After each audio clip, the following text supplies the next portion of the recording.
Good morning. હવે એક word આપણે લખ્યું છે happiness.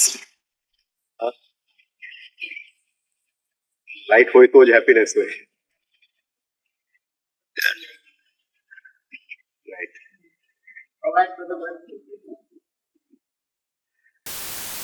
The meaning of happiness. Happiness નો અર્થ શું? Free of worries. આપણી માટે હેપીનેસ શું છે? Free of worries, no tension. What is happiness? પ્રસન્નતા. ઓકે, એવી એક સ્થિતિ જેની અંદર આપણને કોઈ વસ્તુની જરૂર ન પડે, એટલે કોઈ ઈચ્છા જાગે નહીં. હવે આ જે સ્થિતિ છે હેપીનેસની, એ આપણે બધા શોધી રહ્યા છે. એની માટે અહીંયા આવ્યા દુઃખી થવા કે હેપીનેસ શોધવા? એની માટે અહીંયા સમજાય છે હું શું કહેવા માંગુ છું? કે આપણા બધાની અંદર એટલે આ જે સર્ચ ફોર હેપીનેસ જે છે, જે હેપીનેસની શોધ, એને પતંજલિએ નામ આપ્યું હેતુ. તસ્ય હેતુ અવિદ્યા તસ્ય હેતુ સંયોગ. એમ પતંજલિના ઘણા બધા સૂત્ર જે છે એ હેતુ ઉપર. હવે આપણું હેપીનેસ જે છે, is it dependent on something? શિબિર સારી જાય તો વી આર હેપી, ને ખરાબ જાય તો વી આર સેડ. એટલે આપણી ખુશી જે છે એ કોઈ વસ્તુ ઉપર, કોઈ વ્યક્તિ ઉપર, કોઈ વસ્તુ મેળવવાની, કોઈની ઉપર કન્ડિશન છે. કે એવું બની શકે કે આપણી માટે બધું ખોટું ચાલતું હોય, બિઝનેસમાં એ લોસ હોય, ઝઘડા હોય, દીકરો એ નાપાસ થયો હોય, અને છતાંય આપણે ખુશ હોય. એવું બની શકે. એટલે આ હેપીનેસ ઇઝ ઓલવેઝ ડિપેન્ડન્ટ, કંઈકની ઉપર આધારિત છે. આપણે જે ખુશી શોધી રહ્યા છે, તે અનકન્ડિશનલ ખુશી નથી શોધી રહ્યા. આપણને એમ થાય કે ભાઈ નવી ગાડી મળે તો હેપીનેસ થઈ જાય, આની સાથે લગ્ન થાય તો. આપણે જરા જોઈ લઈએ કે ગુલામીની શરૂઆત ક્યાંથી થાય. જ્યાં સુધી અંદર માંગ છે ત્યાં સુધી આપણે ગુલામ છે. અને માંગ ઓલવેઝ છે, at the back of the mind always છે. વસ્તુ સારું જાય એનું માંગ, ખુશી આવે એનું માંગ. દીકરી ના આવે ને દીકરો આવે એનો માંગ. We always make requirements of happiness. આપણે જોઈ શકીએ કે આપણી આવશ્યકતાઓ શું શું છે, શું શું જરૂરી છે, આપણે જીવન માટે શું શું જરૂરી. કેટલી ગાડીઓની જરૂર છે, કેટલા એર કન્ડિશનરની જરૂર છે. અહીંયા તો એર કન્ડિશનર બધા ખિસકોલી ખાઈ ગયા. તો કઈ કઈ આવશ્યકતાઓની ઉપર આપણી હેપીનેસ આધારિત છે. એવું બની શકે કે આપણે જીવનની અંદર થોડા માંગ ઓછા કરી શકીએ. ભલે આપણને ખ્યાલ છે કે અંદરની જે ખુશી છે હા એ કોઈક ની ઉપર આધારિત છે, પણ એવું આપણે કરીએ કે થોડા મારા નીડ્સ ને કમ્ફર્ટ્સ જે છે શાંતિથી જીવો, પ્રેમથી જીવો, પણ જરા જરૂરી છે કમ્ફર્ટેબલી જીવો. હવે આપણી અંદર કેટલું છે કે આઈ ડોન્ટ લાઈક ધીસ અને આઈ લાઈક ધેટ અને આઈ વોન્ટ ધીસ અને આઈ ડોન્ટ વોન્ટ ધેટ, એ કેટલું પડેલું છે. લાઈક અને ડિસલાઈક. અધ્યાત્મની શરૂઆત લાઈક અને ડિસલાઈક થી ચાલુ થાય. કૃષ્ણ શું કે સમત્વમ યોગ ઉચ્યતે, પણ લાઈક અને ડિસલાઈક છે. તો એવું બની શકે લાઈફની અંદર કે એ લાઈક અને ડિસલાઈક ને આપણે ફેરવી નાખીએ અને પ્રિફર અને નોટ પ્રિફર. પણ ઠંડુ પાણી ગમે છે પણ ગરમ એ ચાલશે. પ્રેફરન્સીસ કરી નાખે, પણ આપણો એ પ્રેફરન્સ આપણી પૂરી ન થાય તો એની ઉપર આપણી ખુશી નિર્ભર નથી. હવે આપણું હેપીનેસ બીજા લોકો ઉપર કેટલું આધારિત છે. મારી પત્ની મારી સાથે વર્તન સારું, કેટલું હેપીનેસ ડિપેન્ડન્ટ. કે મારો દીકરો મારી સાથે સારો વર્તન કરે એમાં કેટલું મારું હેપીનેસ ડિપેન્ડન્ટ. કે મારા બિઝનેસના પાર્ટનર મારી સાથે વર્તન સારું કરે એમાં કેટલું મારું હેપીનેસ ડિપેન્ડન્ટ. કારણ કે life is relationships. We relate. એકબીજા સાથે આપણે સંબંધમાં ઉતરીએ તો એ સંબંધોના આધાર ઉપર આપણી જો ખુશી હોય તો આપણે ફરીથી ગુલામીમાં છીએ. કઈ કઈ જગ્યાએ આપણે ગુલામીમાં છીએ. મારા કોઈ વખાણ કરે એની ઉપર મારી હેપીનેસ ડિપેન્ડન્ટ છે. કોઈ મારું ક્રિટિસિઝમ કરે, કોઈ નિંદા કરે એની ઉપર મારી હેપીનેસ ડિપેન્ડન્ટ. ફરીથી હું ગુલામ બની ગયો. અંદર ભય છે કે શું લોસ ઓફ ફેસ ને શું કહેશું, મારું આબરૂ લૂંટાઈ જાય શું કે એને. અરે હા અંદર ભય છે. આજે સવારે જ કોઈ કહેતા મારો દીકરો જો નીચલી જાતમાં લગ્ન કરે તો શું થાય. અંદર ભય છે, અંદર ભય છે. હા કે મારી આબરૂનું શું થશે, જે મારું નામ આમ છે એનું શું થશે, બીજા લોકો મારા વિશે શું વાત કરશે, એ ભય છે. તો મારો હેપીનેસ ચોક્કસ હું ગુલામીમાં જીવવા માંગુ. મારી કોઈ નબળાઈઓ જો કોઈ પોઈન્ટ આઉટ કરે અને મને ગુસ્સો આવે, ઇરિટેશન આવે, રાઈટ, તો ફરીથી હું ગુલામીમાં જીવું છું. Does my happiness depend on making money. કઈ કઈ વસ્તુઓ પર આ જરા વિચારવા જેવું છે. તો ખ્યાલ આવશે કે આપણે કેટલી ગુલામીમાં જીવીએ છીએ. સહેલું છે. મુક્તિ એટલે અનકન્ડિશનલ હેપીનેસ. જે હેપીનેસ કોઈ વસ્તુ ઉપર નિર્ભર નથી, કોઈ સંબંધ ઉપર નિર્ભર નથી, કોઈ પ્રસંગ ઉપર નિર્ભર નથી, એવી જો ખુશી આપણને મળી શકે. હવે આપણે જીવનને કઈ રીતે લઈએ છીએ, as an ends or means. હું કહું કે આટલા પૈસા જો હું નાખું તો આટલા મને મળશે.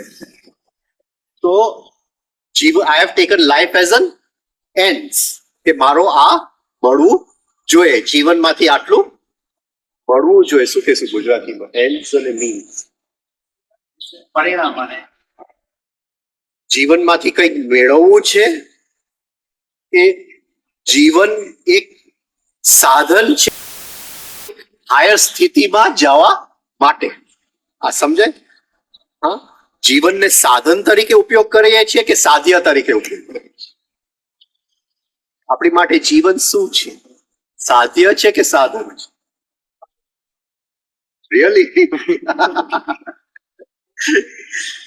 Yes.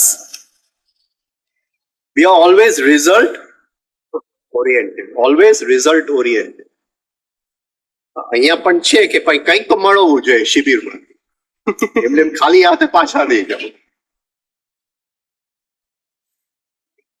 Result oriented. તો જીવનને આપણે એમાં કયું આ કામ આવશે, સાધ્ય કે સાધન? રિઝલ્ટ ઓરિએન્ટેડમાં મી એન્ડ સાધ્ય. હા, જીવનને આપણે સાધ્ય તરીકે અને ઓલ કે જીવનને આપણે સાધન તરીકે ઉપયોગ કર્યો જ. જીવન જો સાધન બની જાય તો શું મેળવવું છે એ મતલબનું રહેતું નથી, કેમ મેળવવું છે એ મતલબનું થઈ જાય છે. કઈ રીતે આ જીવનનો ઉપયોગ કરી અને જાગૃતિની કંઈક ઊંચી કક્ષામાં આવી શકું, કંઈક જીવનથી ઉપર ઉઠી શકું, જીવન પાછળનો રહસ્ય હું જાણી શકું, તો જીવન જે છે એ સાધન બની જાય. જીવન જ્યારે સાધન બની જાય છે ત્યારે આપણું જીવન સાધના. જીવનને સાધન તરીકે ઉપયોગ કરવું એનું નામ સાધન. એની અંદર કઈ મેળવવાનું રહેતું નથી, પણ એની અંદર જાણવાનું, ઉપર ઉઠવાનું, જાગવાનું મહત્વ. હવે હું કહું કે મારું જીવન તો બહુ સારું ગયું, તો એનો મતલબ શું છે? એનો મતલબ શું છે? કોઈ કે ઘણા લોકોને આપણે પૂછીએ, અરે બહુ દુખી ગયો, ભગવાને આપ્યા મને કઈ આપી? તો એનો હું શું મતલબ કાઢી આપે? એટલે હેપીનેસ પણ where, what am I trying to say? હું કહું કે મારું જીવન બહુ ખુશીથી ગયું, માંગ સંતોષ આવે, એટલે એનો મતલબ શું થયો? And oriented. એનો મતલબ એ થયો કે જે જીવનના પ્રસંગો બન્યા, હા, એનાથી મને ખુશી મળી અને જીવન સારું રહ્યું. એટલે જીવનને હું શું સમજુ છું? પ્રસંગો, ઇવેન્ટ્સ. આપણી માટે જીવન શું છે? પ્રસંગો, ઇવેન્ટ્સ. એક પછી એક ઘટનાઓ બનતી જાય છે. એક ઘટના ગઈ, એની સાથે હિપ્નોટાઇઝ થઈ ગયા, ફરીથી એ ઘટના નીકળી ગઈ, બીજી આવીને એની સાથે હિપ્નોટાઇઝ થઈ ગયા. અચ્છા, બીજો એક શબ્દ લખીએ, ફોર્સ, શક્તિ. આ વખતે ઘણા લોકો નવા છે, જે 13-14 જણા, એટલે એકદમ આપણે પાયાની જ વાતો કરશું આ વખતે, બેઝિક વાતો કરશું. અચ્છા, હવે ફોર્સ એટલે શક્તિ. શક્તિ ક્યાં છે? જીવનના જે પ્રસંગો જે છે એ શક્તિ લઈને જાય છે કે શક્તિ આપીને જાય છે?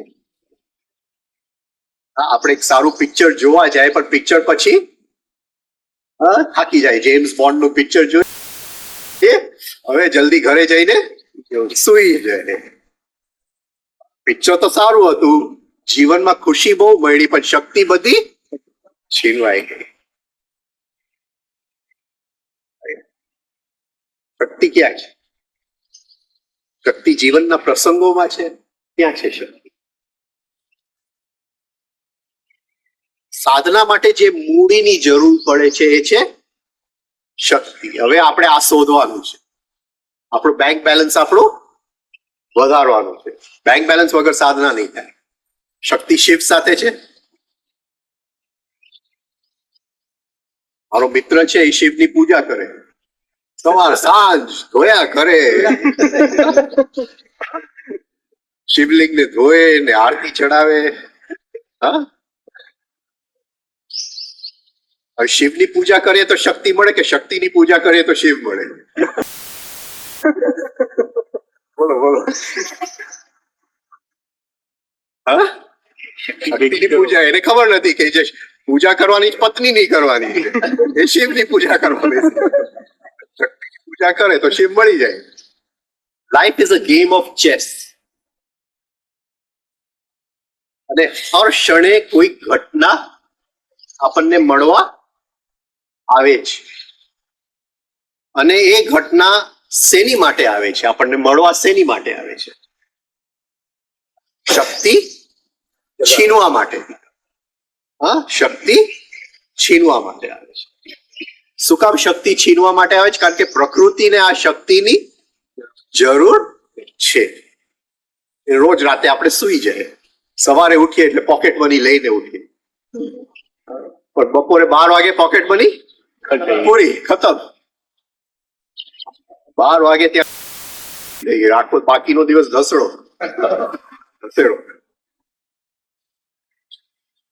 હજી તો સવારે પોકેટ મની લઈને ઉઠ્યા ત્યાં તો સ્કૂલ માંથી ફોન આવ્યો, ભાઈ તમારો દીકરો પડી ગયો. હા, શક્તિ જીવને છીનવી લીધી, પ્રસંગ આવી ગયો, શક્તિ છીનવાઈ ગઈ. પાછો આવશે કે ભાઈ બિઝનેસ માંથી ફોન, ભાઈ મશીન કામ કરતું બંધ થઈ ગયું કે મજૂરો આજ હડતાલ પર છે. શક્તિ ગઈ. એટલે સવારથી જે પોકેટ મની લઈને આપણે માંડ ઊંઘમાંથી ઉઠ્યા અને થોડું પોકેટ મની લઈને આવ્યા, બપોરે 12 વાગે બેંકરપ્ટ, દિવાળો. એક પછી એક જીવનના પ્રસંગો આવે છે, શક્તિ છીનવીને નીકળી જાય છે. હવે એ જીવનના જે પ્રસંગો છે એમાંથી જો આપણે શક્તિ ખેંચી શકીએ, એનું નામ સાધના. એ પ્રકૃતિમાંથી એ કાઢવું પડે, અને એ સ્લાય વે થી કાઢવું પડે, એક ચાલાકી. આપણે બીજાની સાથે ચાલાકી વાપરીએ, પણ સામે જે પ્રસંગ આવ્યો છે એ પ્રસંગમાંથી શક્તિ લેવું કેમ લેશું? આ સમજાય ને બધી વાતો? સપોઝિંગ હવે મારે કેવું હોય કે મારું જીવનમાં મેં શું શું કર્યું, તો હું શું કહીશ? હું કોની વાત કરીશ? હા,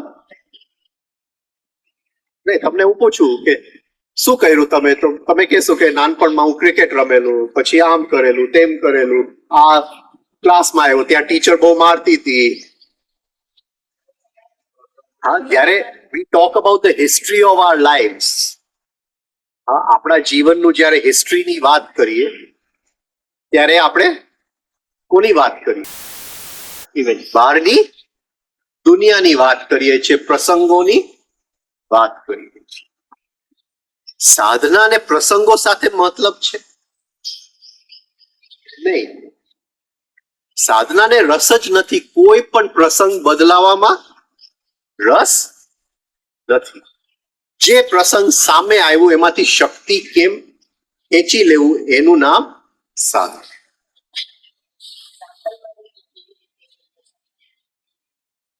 એની ઉપર સપોઝિંગ એ કે આ બેન કહેતા હતા કે યુ આર અ ફૂલ, ચોટી ગયો હું તો, શક્તિ જવા માંડી, અંદર ઇરિટેશન આવ્યું એટલે ભડકો બોલાવવા માંડ્યો શક્તિની. હા, ગેસ સિલિન્ડર ફાટ્યું. હવે એ પોઈન્ટે જો હું પોઝ કરું તો જે જીવન શક્તિ જાગી શકું, તો શક્તિ હું સી. આટલું જ છે સાધના. Sitting in meditation is not sadhana. આ ક્ષણની માટે એ sitting in meditation is not practice. Point, હું આમ બેસું અને શ્વાસ ઉપર ધ્યાન આપું, હા, તો એ નેટ પ્રેક્ટિસ છે, એ સાધના નથી. અહીંયા જો શક્તિ છીનવાઈ ગઈ તો નેટ પ્રેક્ટિસ નકામું. ક્રિકેટ મેચમાં ગયો, સચિન ફર્સ્ટ બોલમાં આઉટ થઈ, આપણે આખી જિંદગી નેટ પ્રેક્ટિસ જ કર્યા કરીએ, સાધના નથી કરતા. 3 સ્ટેપ રિધમિક બ્રીથિંગ કરીએ એ નેટ પ્રેક્ટિસ છે.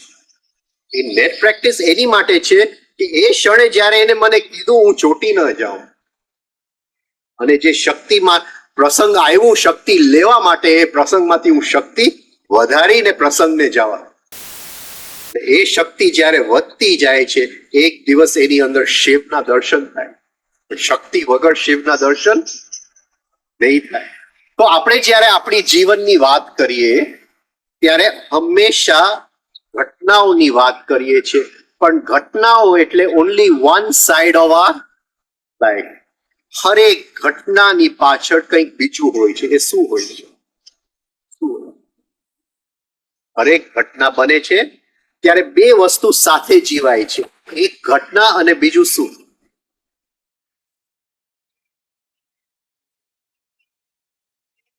રિએક્શન. આ સમજાય છે? ઘટના એ બની કે એને મને કીધું, પણ એની સાથે અંદર જે રિએક્શન આવ્યું એ પણ હું જીવું છું. હું બે વસ્તુ, પણ આને હું કોઈ દિવસ જોતો નથી. મારું આ બહારની ઘટનાઓ, એટલે વી લીવ ટુ લાઈવ્સ સિમ્યુલ્ટેનિયસ. એક જે બહારની એક એક પ્રસંગ મળવા આવે છે, અને બીજું મારી અંદર જે ચાલે છે. આ બે વસ્તુ ઘણી વાર બહારની ઘટના બહુ સુંદર હોય, આ જગ્યા બહુ સરસ છે, સુંદર છે, પણ હવે અંદર આપણી અંદર હોય કે ભાઈ એક ફોલ્ટ કાઢી લેવું, એક દોષ કાઢી લેવું કે ભાઈ ગરમી બહુ છે. જગ્યા તો બહુ સરસ હતી પણ ગરમી હતી ને. આ સમજાય છે? એટલે બહારનો પ્રસંગ સારો હોય પણ અંદર આપણે ડિપ્રેશનમાં હોય.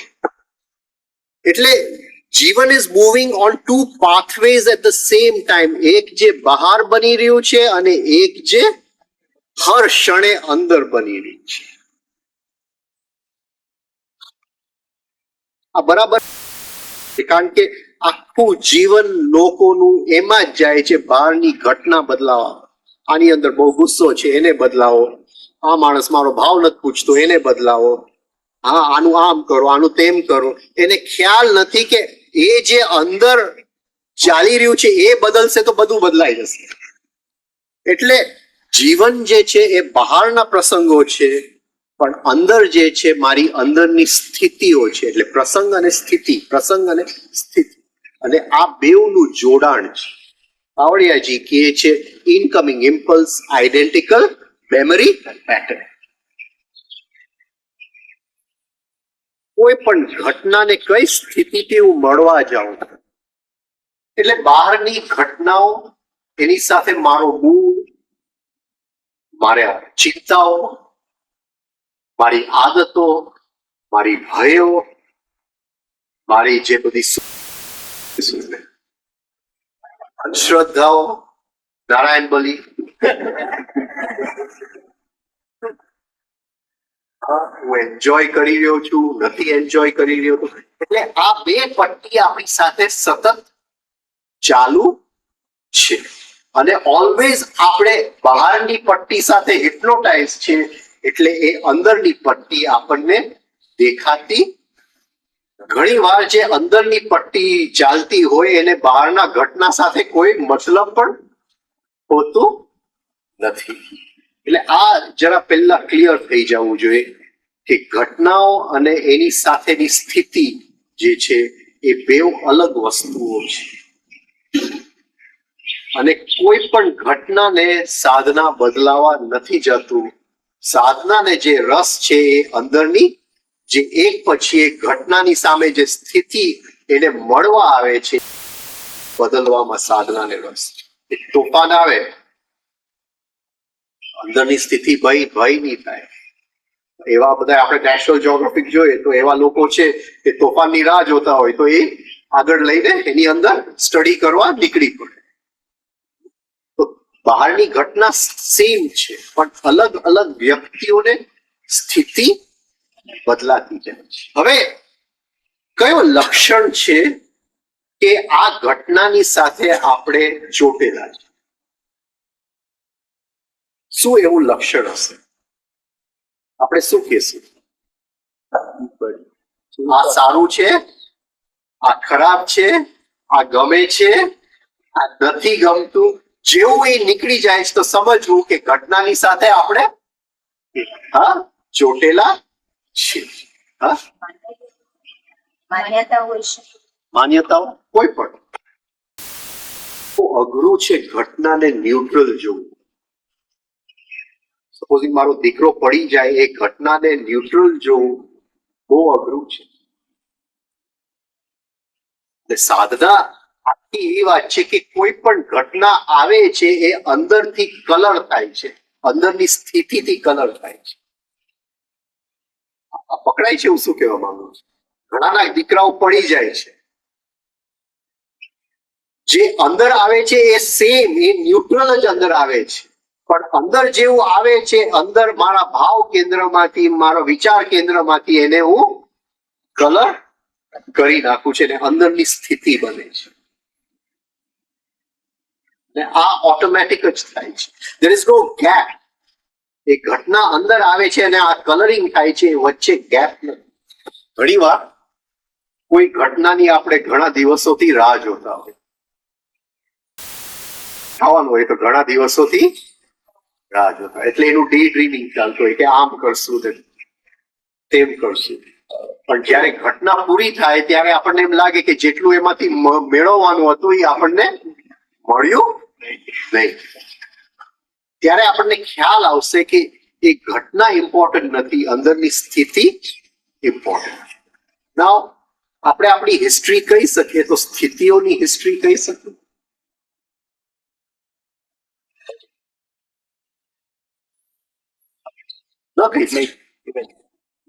આજે આપણે રામાયણ વાંચીએ અને એમ કહેશે કે ભાઈ આને આને આને આવી રીતે આ જન્મમાં અટેક કર્યો એટલે આ જન્મમાં આને મારી નાખ્યા. આપણે કૃષ્ણનું વાંચીએ તો એ ગયા જન્મમાં એ હન્ટર કંઈક બીજો હતો, એની સાથે કૃષ્ણનું આમ થયું એટલે આ જન્મમાં એને. એટલે ઘટનાઓ જે આપણી સામે જે આપણા શાસ્ત્ર લઈ આવે છે એ ઘટના લઈ આવે છે, પણ એની અંદર જે સાયન્સ છે એ સ્થિતિઓનું સાયન્સ. પકડાય છે? હું શું કહેવા માંગુ? એટલે હું કહું કે એને હું ગાળ આપું એટલે આવતા જન્મમાં એ મને ગાળ આપશે. તો કર્મ શું બિઝનેસ થઈ ગયું? કર્મ ઇઝ નોટ બિઝનેસ. કર્મ કઈ થોડા ચોપડાનું અકાઉન્ટિંગ છે. પણ એ ગાળ આપવા માટે એ જે અંદર સ્થિતિ રચાય છે, એ ગાળ આપવા માટે એ સ્થિતિનો હું ગુલામ બની જાઉં છું અને એ ગુલામીમાં વધારે ફસાવું છું, એટલે બીજાને ગાળ આપવા માટે હું મજબૂર થાઉં છું અને એ ગુલામીમાં વધારે ફસાતો જાઉં છું. કોની સાથે બન્યું એ મતલબનું નથી, એ બહારનો પ્રસંગ છે. સમજાય છે? અચ્છા. હા,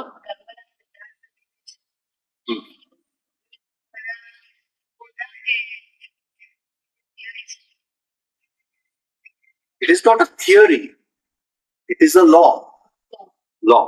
law એટલે નિયમ. નિયમ શું સમજો છો તમે? કયો પહેલા, પછી આપણે આગળ.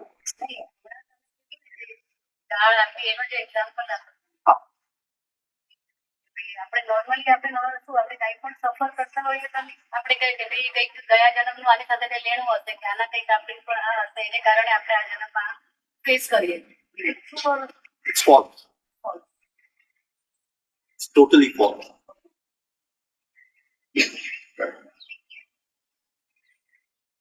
આપણે કોને આમંત્રણ આપીએ છીએ એ જ આપણને સામે મળવા. તો કઈ રીતે સમજાવું કે હું શું માંગુ છું મને ખબર નથી. રાઈટ? હું શું માંગુ છું મને ખબર નથી, એટલે હું એવી એક જીવનની સ્થિતિમાં જીવું છું જ્યાં હું શું કરી રહ્યો છું એનું મને ભાન જ નથી. જેમ મેં કીધું કે દીકરો ઘરની બહાર જાય છે તો અંદર છે કે એ માંગ છે કે એને કઈ થાય નહીં છે, બધાની અંદર આ છે. પણ એ જેવું માંગુ છું એનું કર્મ મને એ જ ક્ષણે લાગુ પડી જાય છે. પકડાય છે હું શું કહેવા માંગુ? શું કર્મ લાગુ પડે છે? માંગવાનું માંગવાનું એક કર્મ, બીજું શું લાગુ પડે?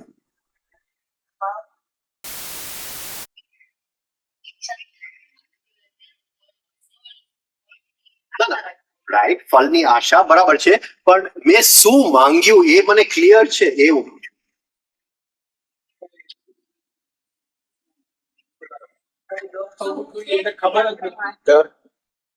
હા, ઘણી બધી વસ્તુ મારી ખુશી જ માંગુ છું. મેં ખુશી માંગી ને, ખુશી. મેં ખુશી માંગી ને. હવે પ્રકૃતિનો બેઝિક નિયમ છે કે એવરીથિંગ ઇઝ ઇન પેર્સ.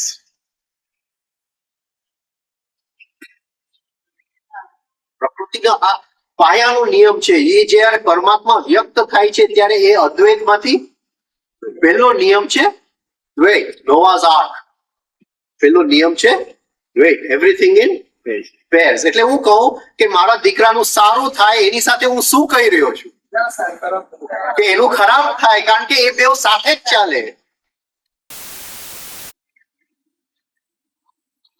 તમને પકડાય છે? હું see I cannot separate one from the other. એ બેવ જુડવા બહેનો જ છે. એટલે એક માંગ્યું એટલે બીજું મેં માંગી જ લીધું, એટલે એનું કર્મ બંધ. હવે મને એ ખ્યાલ જ નથી કે હું ખુશી માંગી રહ્યો છું, પણ હકીકતે હું દુઃખ માંગી રહ્યો છું. અને જ્યારે દુઃખ સામે આવે છે મેં તો માંગ્યું જ નતું, ભાઈ તે જ માંગ્યું હતું. આને અવિદ્યા કહેવાય. એનું સારું થાય એવું જયારે કહું છું ત્યારે મને મનમાં ડાઉટ છે.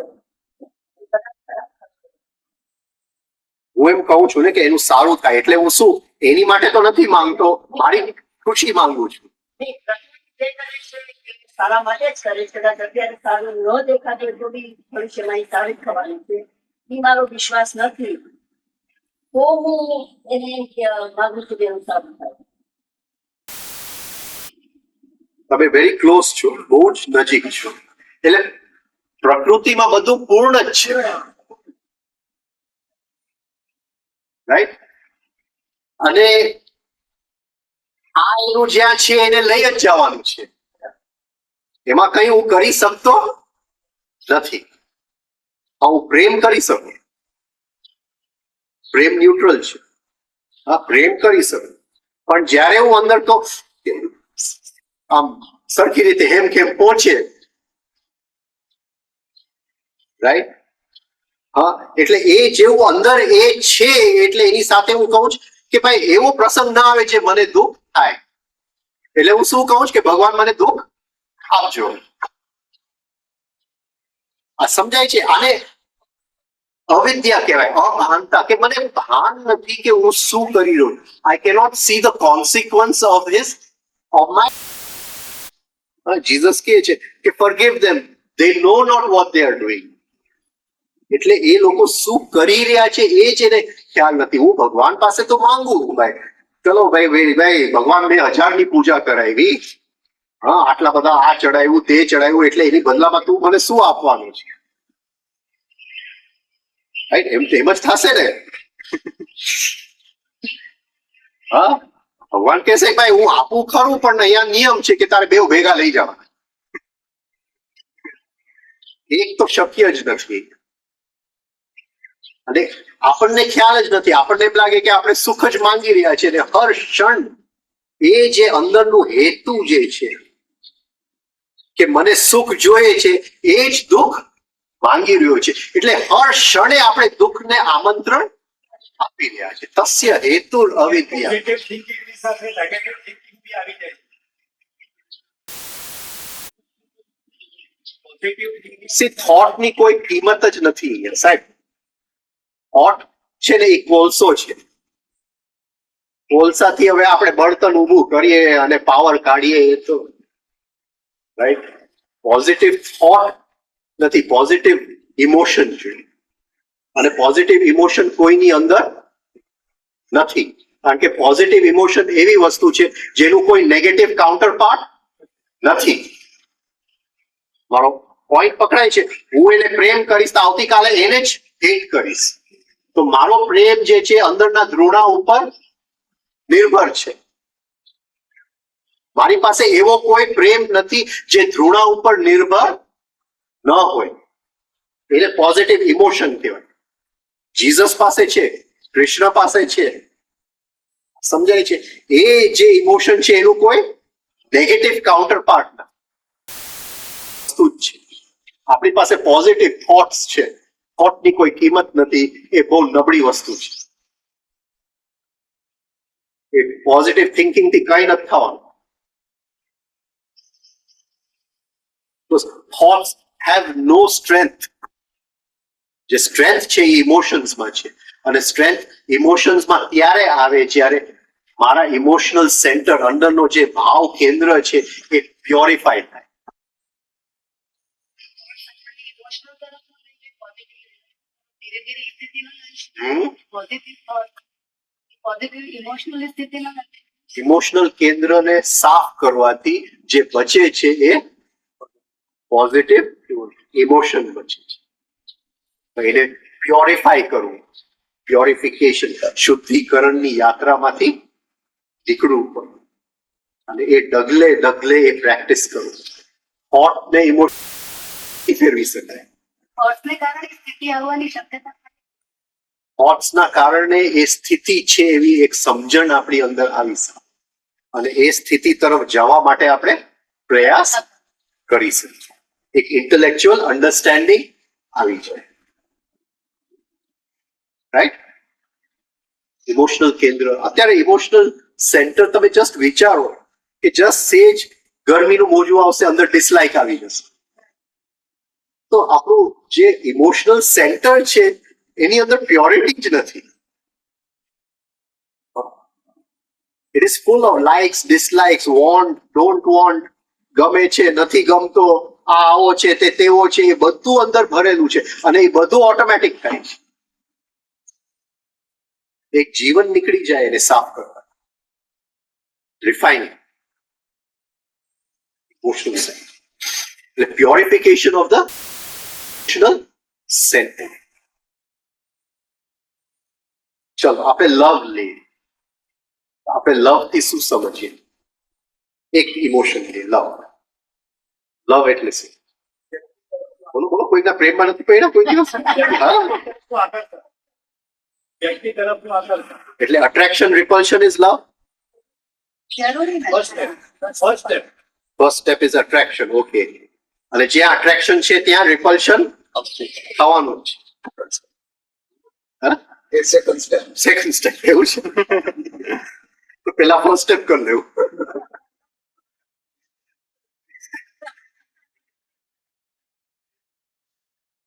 બીજું સ્ટેપ બેવથી ઉપર ઉઠી જાવ. નહીં, just tell me. What do we mean by love? Positive emotion. Positive emotion. Love is a positive. Okay, but Unconditional. ના ના, તમે એક એક્ઝામ્પલ આપો ને. કોને પ્રેમ કરો છો, કઈ રીતે પ્રેમ કરો છો, તો આપણે જરાક વાત કરીએ. અમે તો સેલ્ફલેસ કરી. સેલ્ફને જ પ્રેમ કરીએ છીએ. આપણે બીજાને પ્રેમ કરી શકતા જ નથી. બીજાને પ્રેમ કરી શકતા જ નથી. જ્યાં સુધી એ સેલ્ફ ઓગળતો નથી તો જે બચે છે એ પ્રેમ બચે છે. પણ જ્યાં સુધી સેલ્ફ છે, અહમ છે, ત્યાં સુધી પ્રેમ હોય જ ન શકે. અહમને ઓગળવાની સાથે જે શક્તિ અંદર બચે છે એ પ્રેમની શક્તિ બચે છે. અત્યારે સેલ્ફ લવ છે. So cruel. Yes, definitely it is worse than. થોડુંક લવ અને થોડું એટ્રેક્શન, થોડુંક મોહ, સેલ્ફ લવ. only. બીજાની અંદર સંપૂર્ણ એકરૂપતા. બીજાની અંદર જે પ્રેમ કરે છે તેની અંદર બીજા પણ એની અંદર એકરૂપતા. અને તમે ટ્રાય તો કરજો, પછી એ બીજો જે છે જરાક આપણી નિંદા કરે ને, હા, તો બધું એકરૂપતા વિકૃપતા થઈ જાય. આપણે જસ્ટ સાધારણ છે, હું કહું કે મારા દીકરાને હું પ્રેમ કરું છું, શેર બજાર જોયું ને, શેરના ભાવ વધે ને ઘટે, એટલે દીકરો આવે કે હું આજે ભણવાનો નથી, એટલે મારો જે શેરનો પ્રેમ છે ને એ જરા કામ થઈ જાય. આ સમજાય છે? જે વધઘટ થાય એ પ્રેમ નથી. It is a different dimension what I am talking about. પણ એ જે મારો પ્રેમ છે એ એના ભણવા ઉપર નિર્ભર છે. પકડાય છે હું શું કહેવા માંગુ છું? એ પ્રેમ નથી. અને એ જ્યાં સુધી ઇમોશનલ સેન્ટર પ્યોરિફાય નથી થતું, મને એમ છે કે આપણે કંઈ પણ કરીએ એની પહેલા એક મેપ દોરી દઉં કે આપણે સાધના એટલે શું. બરાબર ને? મેપ દોરી. હા,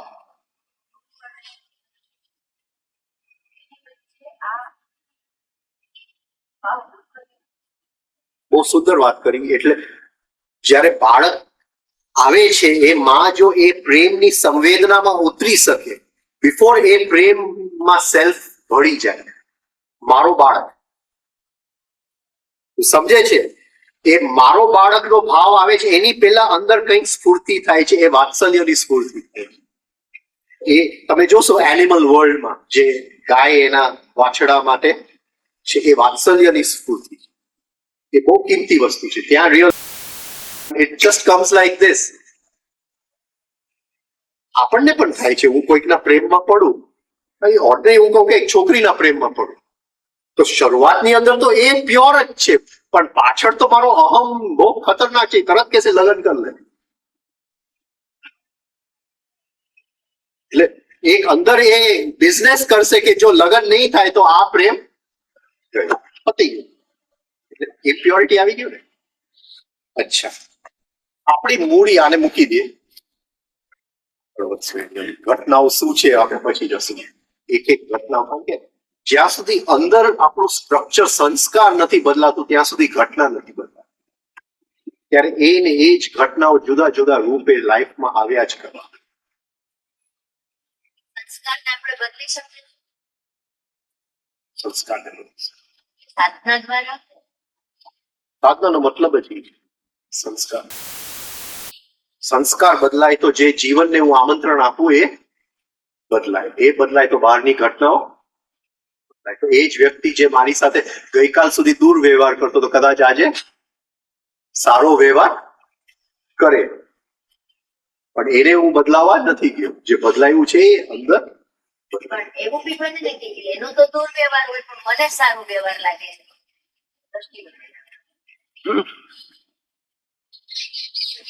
એ જો હું એ દુર્વ્યવહારનો હું અર્થ શું કાઢું છું? હા? કંઈ પણ અંદર આવે છે એના ઘણા બધા આપણે અર્થ કાઢી. તમે મને ગાળ આપો, હા, તો એનો એક અર્થ હું કાઢી શકું કે મારું અપમાન કર્યું. અને બીજો અર્થ એ કાઢું કે ભાઈ હું અહંકારને ઓગળવાના માર્ગે છું, તો તમે એક મને મોકો આપ્યો. બે અર્થ કાઢું. રાઈટ? ગાળ તો એ જ છે. હું કાઢું. ઓકે, આપણી સૌથી કિંમતી વસ્તુ શું?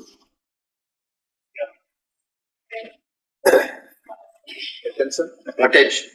આ લોકોને જવાબ આપો. એને જાણો. હા, અટેન્શન.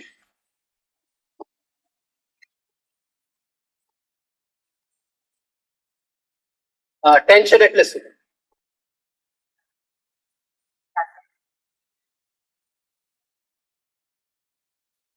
હું જોઉં છું તમને તો શું જાય છે મારા આંખ દ્વારા તમારી ઉપર?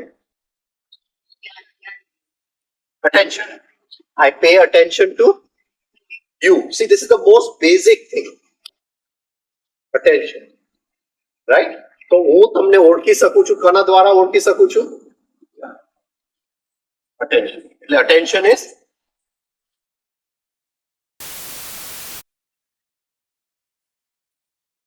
બરાબર છે. આને હું અડી શકું છું, પણ એ મારો ચામડીમાંથી ધ્યાન બહાર જાય છે તો આને હું સ્પર્શ લઈ શકો છો. એટલે સૌથી કિંમતી આપણી મૂડી છે એ attention. Attention is the light of our lives. જેમ એક અંધકારની અંદર એક ટોર્ચ થી હું વસ્તુ શોધું છું, જીવનની અંદર જે કંઈ મારું ચાલે છે આ નહીં હોય તો મૂળનું છે. હા, આ નહીં હોય તો it's just a dead body, right? આપ જોઈ શકે છે, હું શ્વાસ લઈ શકું છું, બધું જે ચાલે છે એ અટેન્શન ઉપર ચાલે છે.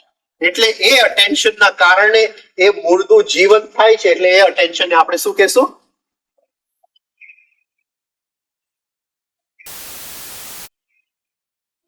જીવ,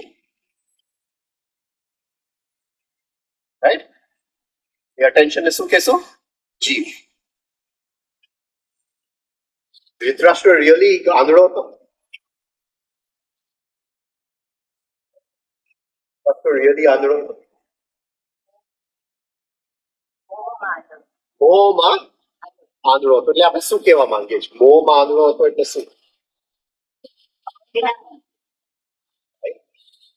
All his light was in one place only. vis-a-vis. All his light was in one place only. અંદર જે પ્રકાશ હતું એ બહાર જઈને દીકરામાં ચોટી ગયું હતું. અંદર પ્રકાશનો અભાવ હતો એટલે એ આંધળો હતો. એ કયો પ્રકાશ બહાર ગયો હતો? એનો જીવ ક્યાં હતો? દુર્યોધનમાં. એનો જીવ ક્યાં હતો? મારો જીવ ક્યાં છે? બોલો બોલો. તો બેંક બેલેન્સ કોઈ લઈ જાય તો જીવ બળે કે નહીં બળે? નહીં બળે. નહીં બળે. અરે very good.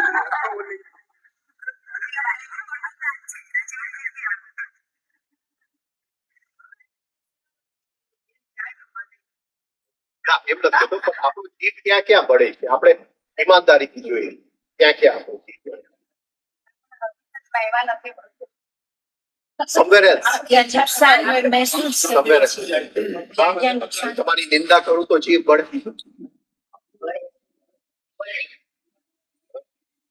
મારી ઇમેજ તૂટે છે. બહુ ખરાબ શબ્દ તમારા માટે વાપરું તો જીવ બળે. તમારો કોઈ ગુરુ હો એને હું સાવ કચરો કરી નાખું તો જીવ બળે. તો બધા રાઈટ? ઓકે. એટલે એ જે ધ્યાનની મૂડી અંદર હોવી જોઈએ, એ બહાર વસ્તુઓ અંદર ચોટેલું છે. Right? બહુ એલિમેન્ટરી વાતો છે, કારણ કે આખી યાત્રા એક જ વસ્તુ ઉપર નિર્ભર છે, અટેન્શન. આ અટેન્શન ને જો સરખી રીતે નહીં સમજીએ તો યાત્રા નહીં. અટેન્શન સમજવું.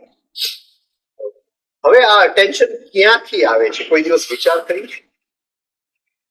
વિચાર આવ્યો છે કે આ જે અટેન્શન જે છે એ ક્યાંથી આવે છે? આ જીવ ક્યાંથી આવે? ત્યાં તો ચોટી ગયું. એ ક્યાંથી આવ્યો? એનો ઓરિજિનલ સોર્સ શું છે? માઇન્ડ દ્વારા. Through the mind. I use the mind to focus attention.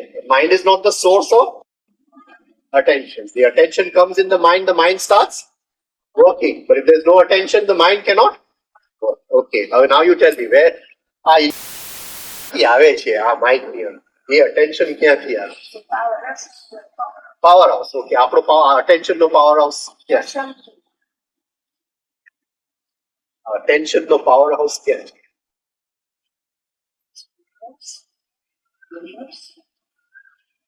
Okay, આપણે કહેશું કે આત્મા. ચલો,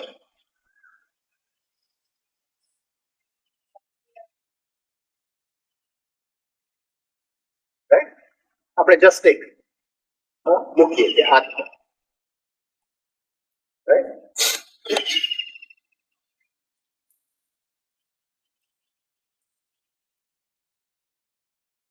આત્માને સાચવવા માટે એક કોથળી એને આપવામાં આવે. Aura is of the body, not of the atma.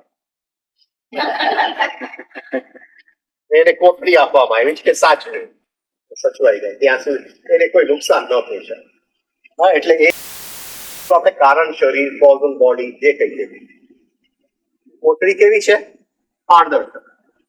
અડધો પારદર્શક. Translucent. હા, Translucent. ટ્રાન્સલ્યુસન્ટ અર્ધ પારદર્શક.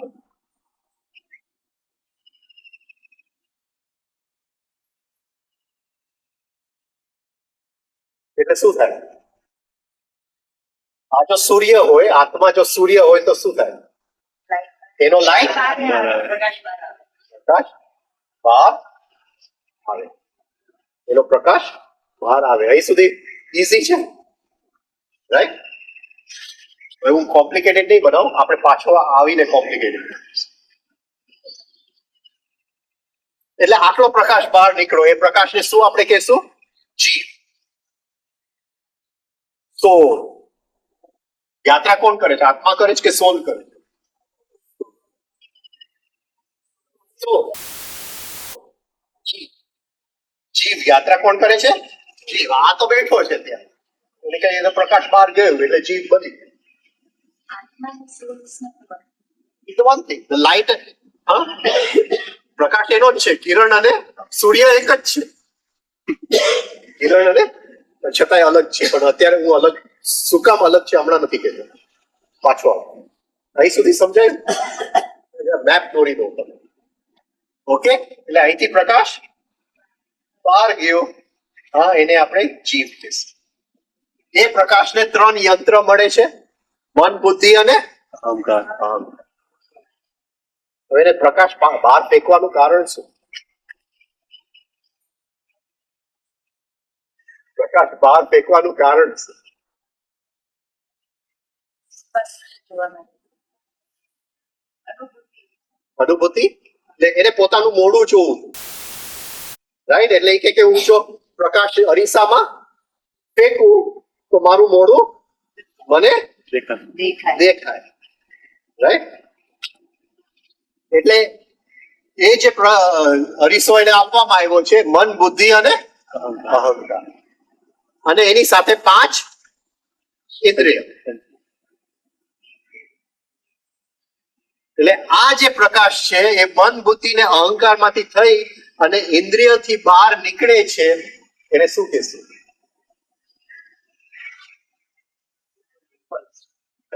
અટેન્શન. Dhyan. અટેન્શન. જીવ, હા, એ આત્માનો પ્રકાશ, હા, એનું કિરણ બહાર નીકળું, મન, બુદ્ધિ અને અહંકારમાં થઈ 5 ઇન્દ્રિય દ્વારા આપણે એક્સપિરિયન્સ લાઈફ, હા, અનુભવ કરીએ છીએ જીવનનો. એ કેના દ્વારા? Attention. હવે આપણો આખી યાત્રા કોને ઓળખવાનું છે? Atma. તો આ જે બહાર ગયું એને જો પાછું જ્યાંથી આવ્યું ત્યાં આપણે મોકલી શકીએ તો આને મોકલી શકીએ. આ બહાર જાય છે, પાછું અંદર આવતું નથી. એ બહાર જાય છે, પાછું અંદર, એટલે ધીમે ધીમે અહીંયા ખાલી જગ્યા થઈ ગઈ. કોઈની અંદર જીવ જેવું છે જ નહીં. બધો પ્રકાશ ગયો, વેડફાઈ ગયો. હા, અહીંયા nobody has a soul. એ જે વચ્ચેની જગ્યા છે એ ખાલી છે. The bridge is broken. A bridge બનાવવું પડે. ઓકે, થોડોક આગળ જાય આગળ. અહીં સુધી ક્લિયર હતું? હા, હવે થોડું અઘરું બનાવું.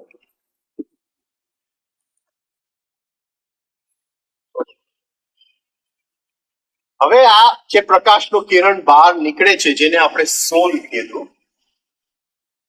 એ ખાલી પ્રકાશનું કિરણ નથી, કંઈક બીજું પણ છે. એ આત્મા અને જીવની વચ્ચે તફાવત છે.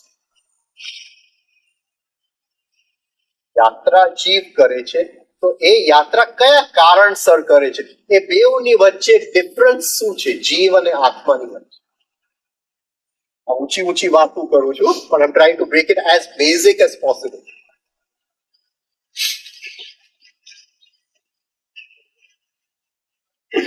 Atma is pure. That is come by the planetary. હવે જેવું આ કિરણ બહાર નીકળે છે અહીંયા, એને કંઈક વસ્તુ મળવા આવે છે. એ ગ્રહોનું મેગ્નેટિઝમ મળવા આવે છે, પ્લેનેટરી ઇન્ફ્લુઅન્સીસ.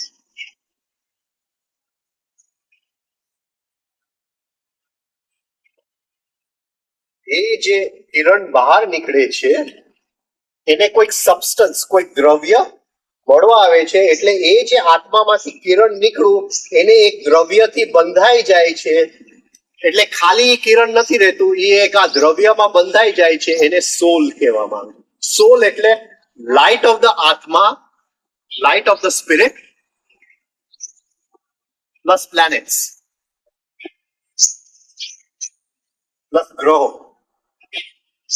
આ ગ્રહો શું કામ મળવા આવે? પકડાય જ બધાને. હું શું કહું છું, આ ગ્રહો શું કામ મળવા આવ્યા? એને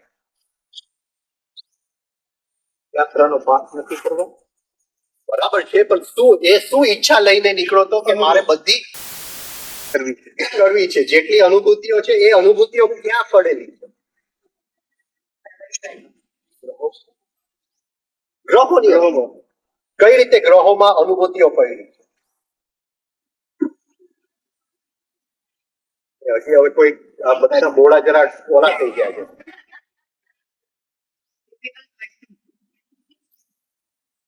ગુસ્સો આવે છે તો કયો ગ્રહ છે? મંગળ નેગેટિવ, બરાબર છે. પણ ચાલાકી આવે છે, કોઈકના ખિસ્સામાંથી 100 રૂપિયા કાઢી લેવા છે તો કયો ગ્રહ છે? બુધ નેગેટિવ, બરાબર છે. ઓકે, આ સમજાય છે. ડિપ્રેશન આવી ગયું તો શનિ નેગેટિવ.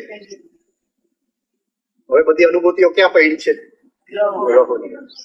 આ આત્માને શું કરવું છે? એને બધી અનુભૂતિઓ લેવી છે, એટલે એનો કિરણ બહાર મોકલે છે કે ભાઈ તું જા જીવ તરીકે તો લઈ લે. એ કે અનુભૂતિઓ ક્યાં પડી છે? તો ગ્રહોની અંદર પડ્યું છે. એ જે જીવ બહાર નીકળે છે એને એક શરીર મળવા આવે છે, એને એસ્ટ્રલ બોડી કહેવાય. એસ્ટ્રલ એટલે from the stars, which is made of the stars. આ સમજાય છે? એ શેની માટે મળવા આવે છે? ટુ ગિવ હિમ ઓલ એક્સપિરિયન્સ. હવે સમજાય છે? સ્ટાર્સ આવો બધા પછી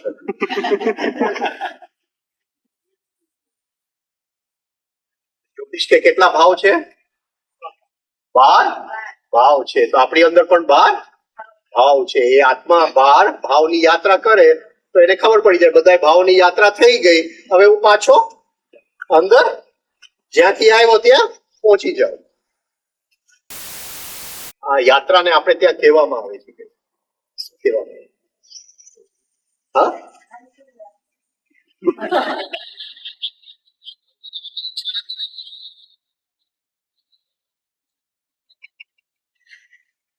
આપણે ત્યાં રામાયણ કહેવામાં.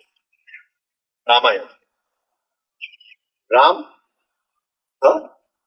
જે રમવા આવે એ રામ, જે રમવા આવે એ રાઈટ.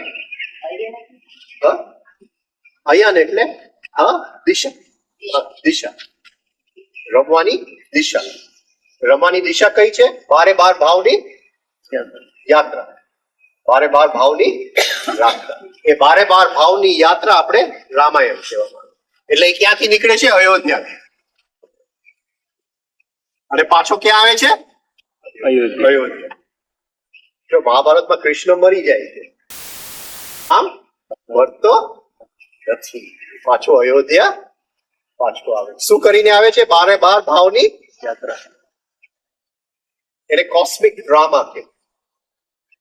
કોસ્મિક ડ્રામા એટલે એ નાટકકારને ખબર છે કે આ નાટક, એને ખબર છે કે સીતાનું હરણ થવાનું જ છે, પણ એ આત્માએ નક્કી કર્યું છે કે ભાઈ હું મારું કિરણ શેની માટે મોકલું છું? બધી અનુભૂતિઓ. એટલે એ કે ભાઈ મારે નથી, દુઃખ નથી જોતું, એટલે સીતાનું હરણ ન થવું જોઈએ. That is not allowed. ભાઈ તારે બધી ભાવની યાત્રા કરવાની હોય તો એમાં હરણની પણ યાત્રા આવી જાય, અસુરો મારવાની પણ યાત્રા આવી જાય, આવી જાય. એ 12 ભાવની યાત્રા કરીને અયોધ્યા પાછો પહોંચે. એને પહેલેથી બધું ખબર જ હતું કે આમ થવાનું છે, છતાં એ બધું થવા દીધું. એને આપણે ત્યાં નિયત કર્મ કહેવાય. નિયત કરો. હવે પકડાય છે જરા કે હજી ક્લિયર નથી? હા, એટલે એ ગ્રહોનું નિયત કરેલું જે રસ્તો છે એની ઉપર જો જીવ ચાલે તો જલ્દી બધી અનુભૂતિઓ લઈ લે અને પાછો આત્મામાં પહોંચી જાય, અયોધ્યા પાછો પહોંચી જાય. વાત પૂરી થઈ ગઈ, યાત્રા પૂરી. પણ એમ થતું નથી, એટલે પછી મહાભારત કઈ સુધી ક્લિયર?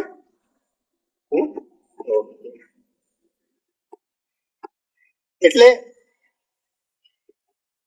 એ જે ગ્રહોની સબસ્ટન્સ, જે એને દ્રવ્ય આપવામાં આવ્યું, ગ્રહોની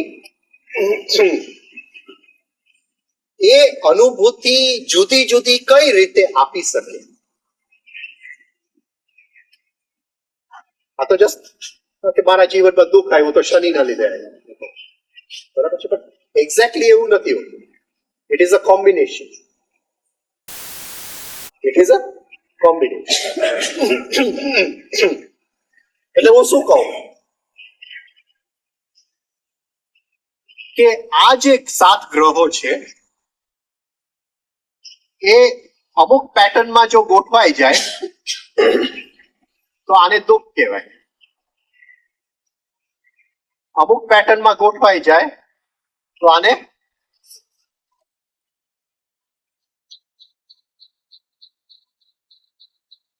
બરાબર છે. આવ્યું કે એની ઉપર ગ્રહો કયા પેટર્નમાં ગોઠવાય.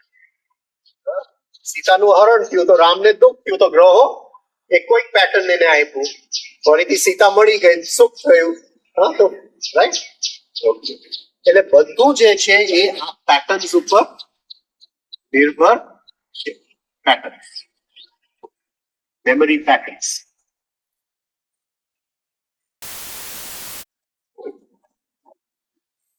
હવે આ જીવનો પ્રકાશ ઇન્દ્રિયોમાંથી બહાર ગયો, નવી ગાડી જોઈ, રાઈટ, અને ગાડીમાં ચોંટી ગયું. હું કહું કે આ ગાડી મારી છે, એ ગાડી માટે શું જાગ્યું મારી અંદર? મમતાનો ભાવ જાગ્યો, રાઈટ. એક્ઝેક્ટલી મમતા શું છે એ જોઈ લે.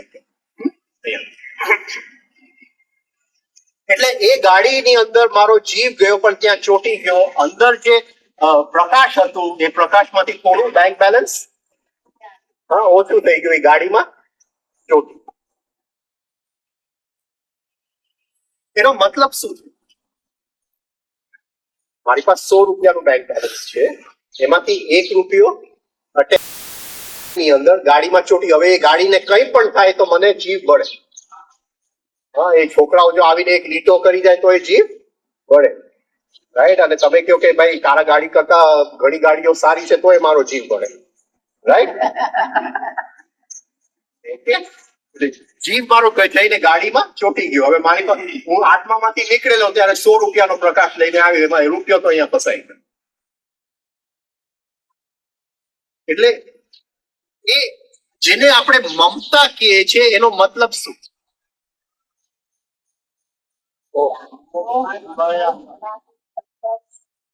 Attachment, but what?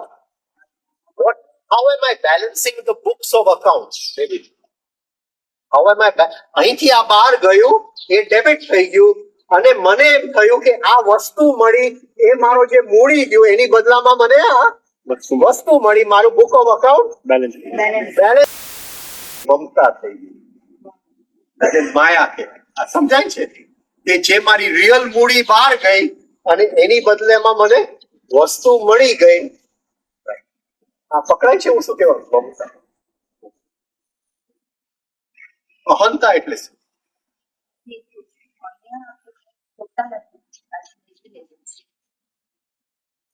આપણે માની લઈએ છીએ કે અહીંથી માયાની શરૂઆત થઈ ગઈ, અહીંથી રિયલ વસ્તુ ગઈ અને એની બદલે ખોટી વસ્તુ આવી ગઈ અને એને આપણે રિયલ માની લીધું. અવિદ્યા શું? That which is unreal to think it as real, that which is impermanent to think it as permanent, right? અવિદ્યાના ડેફિનેશન આ રીતે છે ને. જે નિત્ય નથી એને નિત્ય માનવું, જે સત્ય નથી અસત છે એને સત માનવું, એટલે અવિદ્યા. બરાબર. અવિદ્યા એટલે એબ્સન્સ ઓફ લાઈટ. એટલે વાત ગયું 100 રૂપિયામાંથી હવે 99 થઈ ગયું. રાઈટ. બીજું શું? અહંતાનો જન્મ કેવી રીતે?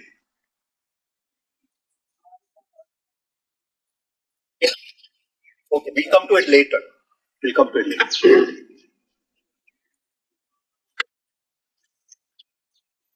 અહીં સુધી ક્લિયર છે? રાઈટ. હવે આ બહાર જઈને ચોટી ગયું એનો મીનિંગ શું થયું? અંદરના ગ્રહોના પેટર્ન્સમાં મીનિંગ શું થયું? One pattern got stronger. One pattern was formed. આ બહાર ગયું, આ ગાડીની અંદર ચોટી ગયું. હું કહું છું કે આ ગાડી હવે મારી છે, એને કોઈ હાથ અડાડતા નહીં. એટલે અંદર જે ગ્રહોનું સબસ્ટન્સ છે, જે દ્રવ્ય છે, ગ્રહોનું સ્પેશિયલ પેટર્ન બનાવી લે છે એ ગ્રહો, જેની અંદર આ કઈ ગાડીમાં ચોટતું નથી. અંદરનો પ્રકાશ બહાર જઈને ગાડીમાં ચોટતું નથી, પણ એ જે પ્રકાશ અખંડ હતો એમાંથી ખંડિત થઈને એક નાનો આ પેટર્નમાં ફસાઈ જાય છે. એ પેટર્નને આપણે લોભ. આ ફરીથી સમજાવું જો નહીં સમજાવું. Greed, કે possessiveness, whatever.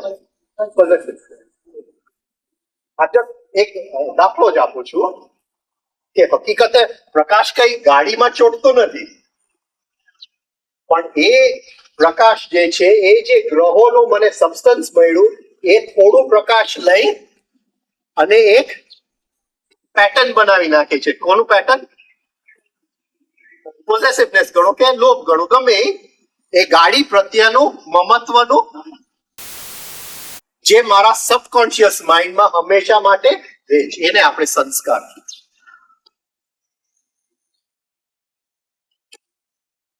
સમજાય છે? હવે સંસ્કાર એટલે શું? આમાં ગુલામી કેવી રીતે આવે?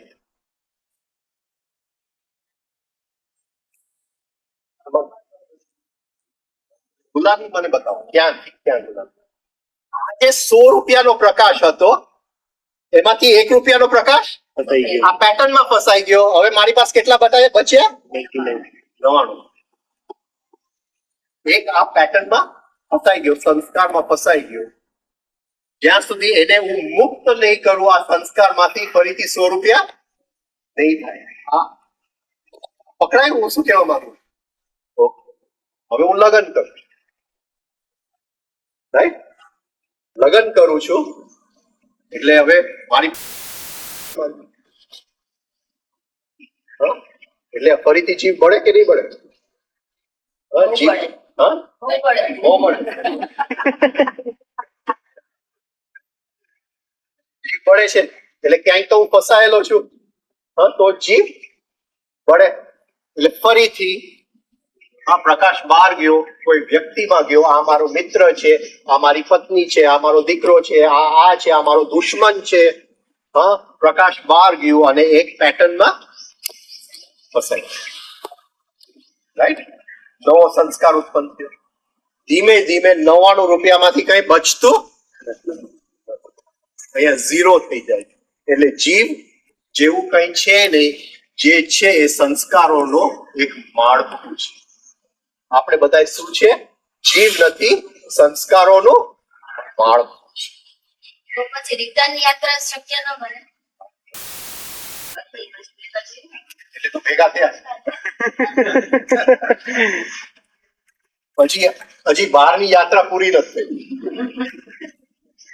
હવે આ જે સંસ્કારોનું માળખું જે છે, આપણે ગણીએ કે ભાઈ 101 રૂપિયા લઈને આવેલો, એટલે આ 101 સંસ્કારો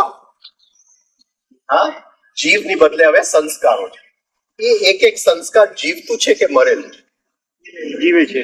જીવે છે. શું કામ જીવે છે? કારણ કે જીવનો પ્રકાશ પ્રકાશ ફસાયો છે. એની અંદર છે. એ ગ્રહોનું જે પેટર્ન છે એની અંદર જીવનો પ્રકાશ છે. એટલે એક એક સંસ્કાર જે અંદર પડેલા છે એ મરેલા નથી. નથી.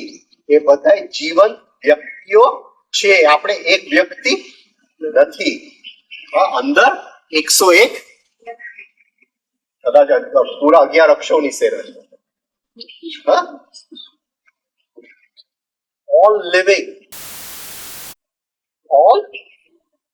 પણ અત્યારે તમે બેઠા છો એવું લાગે છે કે એક છે કે ભીડ છો? શું લાગે? એવું ક્યાં લાગે છે? એક જ લાગે છે. ચેક ઉપર ભીડ સહી કરે છે કે એક એક કરે છે? બોલો તો શું કામ નથી લાગતું? શું કામ નથી લાગતું?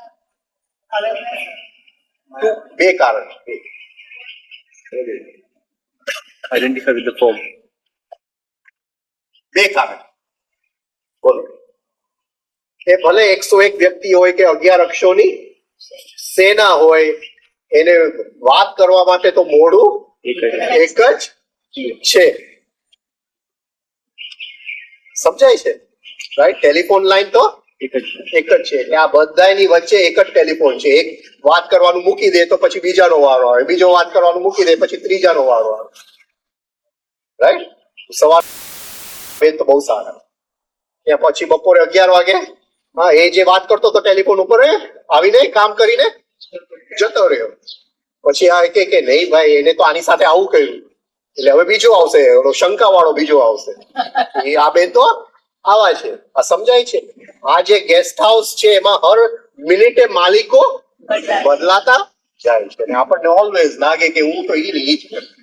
કારણ કે ચેક ઉપર સહી તો એ જ છે, નામ એક જ છે, મોઢું એક જ છે. બરાબર છે? પકડાયું અહીં સુધી? હવે આગળ જાય કે નથી પકડાયું? અહીં સુધી પકડાયું?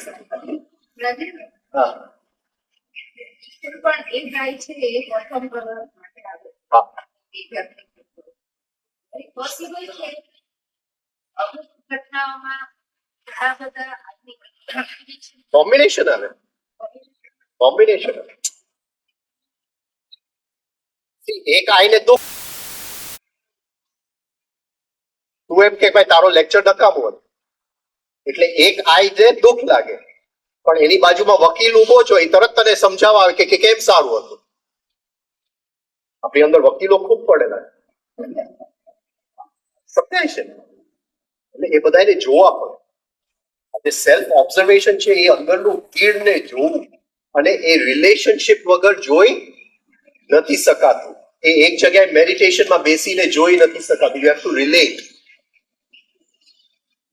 ઓકે, હવે અહીં સુધી તો બધું સાચું હતું, કારણ કે જીવનો થોડો પ્રકાશ હતો. રાઈટ? એટલે આપણને ખ્યાલ આવ્યો કે હવે જીવ જેવું આપણામાં કઈ છે જ નહીં. સંસ્કારોનું માળખું છે, અને એ બધાય સંસ્કાર અંદર ફિશ માર્કેટની જેમ ધડાધડી કર્યા કરે છે. બધા જીવન છે. કોઈકનો વિચાર આવો છે, કોઈક કે આ મારો વિચાર એ છે કે ભાઈ ખાલી નેચરોપથી કરવો છે, અને પછી બીજાનો વિચાર એવો છે કે ભાઈ નેચરોપથી ન કરાય, મનુષ્ય એટલે નેચર થી ઉપર ઉઠવાનો, એટલે કોન્શિયસનેસ નો ભાગ હોવો જોઈએ. અને જો રસોઈ તમે રાંધો નહીં તો કોન્શિયસનેસ ના આવે, એટલે બીજાનો વિચાર એવો હોય, બીજાનો મત એ હોય કે નહીં ઉપવાસ જ કરવો જોઈએ. રાઈટ? અને આ બધું અંદર ચાલતું. રાઈટ? પણ આ બધાની સાથે મોડું એક જ છે, અને બીજું શું એક જ છે? નામ. એટલે દુઃખી બોલતો હોય તો એ આ જ નામમાં બોલતો હોય, સુખી બોલતો હોય તો એ આ જ નામમાં બોલતો હોય, ચાલાકી બોલતો હોય તો એ આ જ નામમાં બોલતો હોય, દુર્યોધન હોય તો એ આ જ નામ વાપરતો હોય, દુશાસન હોય તો એ આ જ નામ વાપરતો હોય, શકુની હોય તો એ નામ તો એક જ વાપરતો. સહી તો એક જ જણાની થાય છે. હવે પકડાય છે હું શું કહેવા માંગુ? એટલે અંદર એક માયા, એક કલ્પના ઉત્પન્ન થાય છે કે હું અનેક નથી, હું એક જ.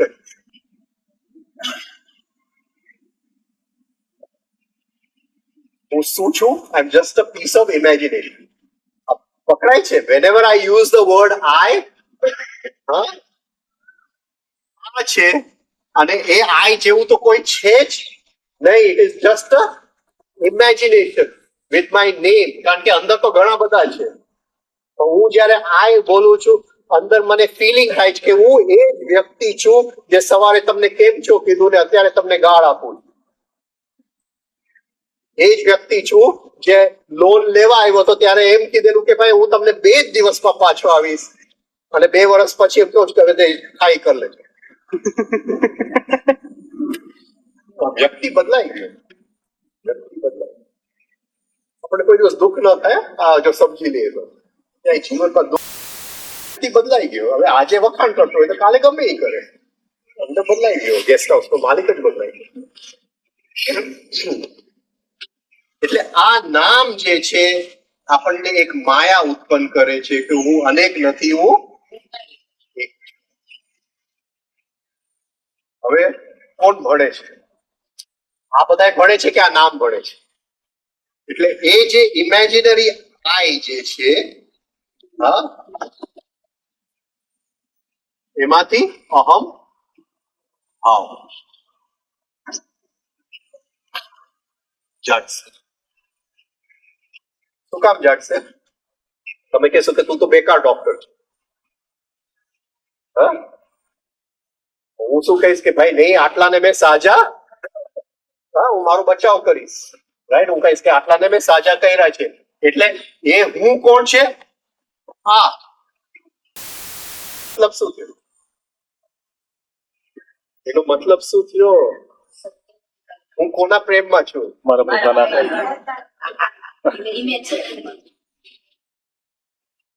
હું ભણું છું, ડિગ્રીઓ મળે છે, મને એમ લાગે છે કે હું આ પણ કરી શકું છું, હું આ પણ કરી શકું છું. કોના પ્રેમમાં પડી ગયો છું? અને સેલ્ફ લવ. આપણે આ છે ત્યાં સુધી બીજાને પ્રેમ કરી શકતા જ નથી. સેલ્ફ લવ સિવાય આપણી અંદર કઈ છે જ નહીં. હવે આ સેલ્ફ લવ ના લક્ષણ છે. મારે જ ને બધા અસુરોને મારે છે એક પછી એક. રાક્ષસો, અસુરોને, આ બધા અસુરો છે. આ સેલ્ફ લવ તો રાક્ષસ થયું, હા, એક અસુર થયો. હવે ક્યાંય સપોઝિંગ તમે મને 12 વાગે બોલાવો અને હું 1 વાગે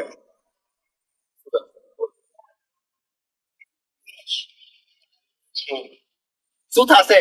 તમે કહેશો કે ભાઈ તું તો નકામો માણસ છે યાર, મેં તો તને 11, 12 વાગે બોલતે 1 વાગે શું કામ આવ્યો? એમ કહેશો કે નહીં? એટલે કોને ફોર્સ પહોંચશે? મારા સેલ્ફ લવ ને ફોર્સ પહોંચશે. એટલે હું કહીશ કે ભાઈ મને ટ્રાફિક નડ્યો તો, આ થયું તો, ગમે તેમ આનો તો હું બચાવ કરી લઈશ. આખી જિંદગી આનો જ બચાવ કરતા હોય છે આપણે. સમજાય છે? દલીલ, જસ્ટિફિકેશન, વકાલત.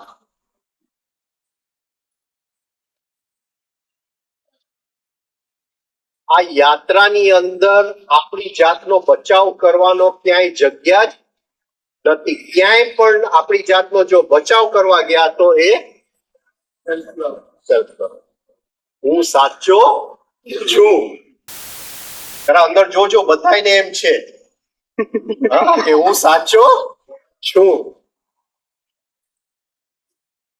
Take કે Jesus was the only begotten son of God, but then the mistake is everybody feels he's the only begotten son. Right. Justification. હંમેશા આપણે આપણી જાતને બચાવતા જ હોય, અને જ્યારે પણ આપણે બચાવતા હોય ત્યારે સાચાને બચાવની જરૂર નથી. અને તમે નાની નાની વસ્તુઓમાં જોજો, હું મોડો આવ્યો, મને આ કેમ નથી ભાવતું, હું આવા કપડાં કેમ પહેરું છું, હું સવારના પોરમાં ઉઠીને દોડું છું, અને જો 5 કલાક મેડિટેશન કર્યું હોય તો 5 જણા તો શોધશું કહેવા માટે કે ભાઈ બે મેડિટેશન કરેલું. જલ્દી રોકડી કરી લે. Self love, self love. જેમાંથી છૂટવાનો જે રસ્તો આપણે કરીએ છીએ મેડિટેશન, એનું પણ એમ જ. હવે આ અહમભાવમાંથી જાગે છે સેલ્ફ લવ. આવી ગયું જસ્ટિફિકેશન, અભિમાન.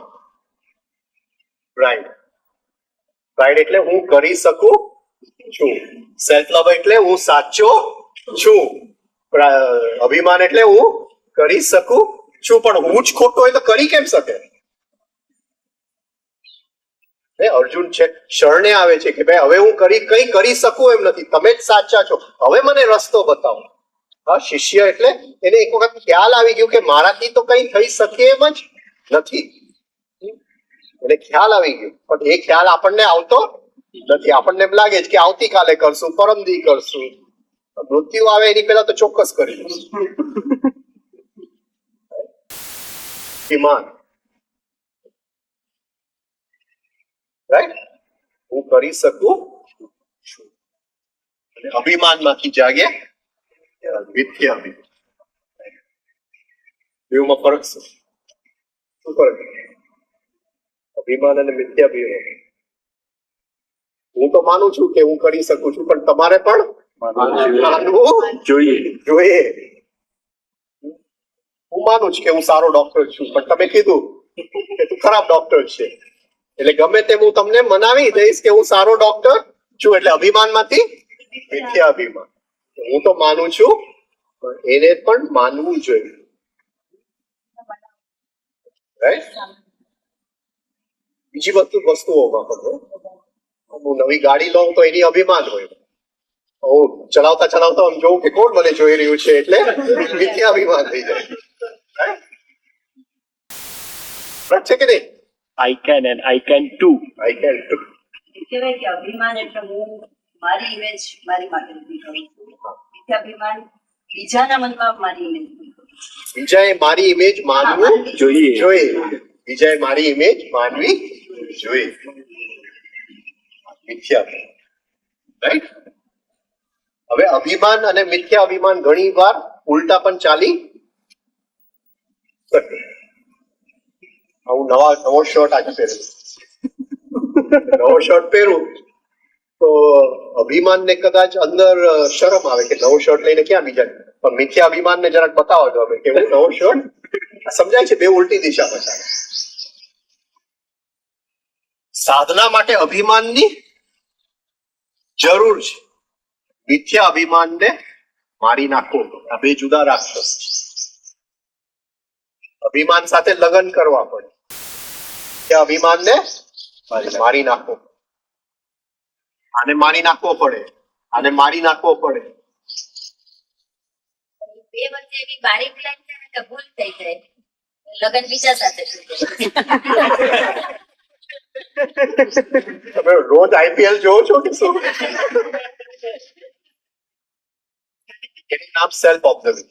આપણે એની ઉપર આવશું હવે કે જ્યાં સુધી અંદરનો દ્રષ્ટા જાગતો નથી અને દ્રષ્ટાની અંદર ડિસ્ક્રિમિનેશન, ફરક શક્તિ નથી આવતું ત્યાં સુધી. એટલે થોડાક તમને ઉદાહરણ આપતો જાઓ એટલે ફરક શક્તિ આવી જાય કે ભાઈ આને મિથ્યા અભિમાન, અભિમાન. સાધના માટે અભિમાનની જરૂર છે. હા, એટલે એ મને આવીને કે આ બેન તો રોજ એક્સરસાઇઝ કરે છે, મને અભિમાન હોય તો હું પણ રોજ અભિમાનનો મેં સાચો ઉપયોગ કર્યો, એને વાળી લીધો.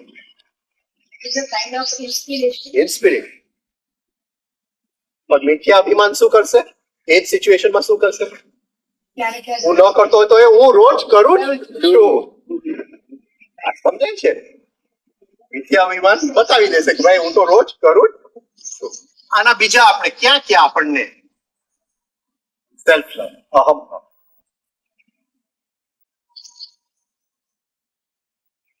આપણે લાઈનમાં ઉભા છે, હા, પણ બે જણા ઇન્ફ્લુઅન્સ લઈને આગળ આપણે શું કહેશે કે આપણી સાથે અન્યાય થયું. કોને ઠોસ પહોંચ્યો?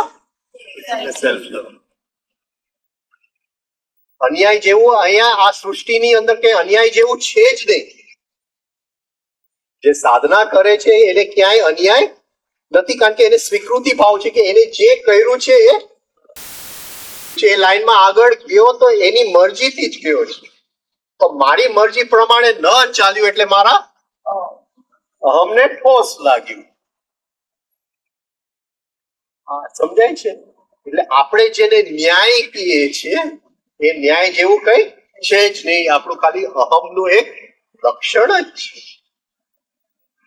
આવી રીતે આ અહમના અલગ અલગ લક્ષણ આપણે આ 2-3 દિવસમાં જરા જોશું કે કેમ જોવું કારણ કે આપણે અહીંથી અહીં સુધી દુનિયા સાચી હતી, એની અંદર જીવનો, પણ અહીં પછીની આ આખી દુનિયા બધું ખોટું છે, બધું ખોટું છે. અને એ જ્યાં સુધી એમાંથી મુક્ત નથી થવાતું ત્યાં સુધી રિયલ સાથે આપણે કામ નથી કરી શકતા.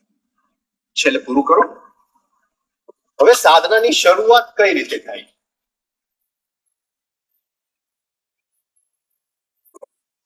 આ જુદા જુદા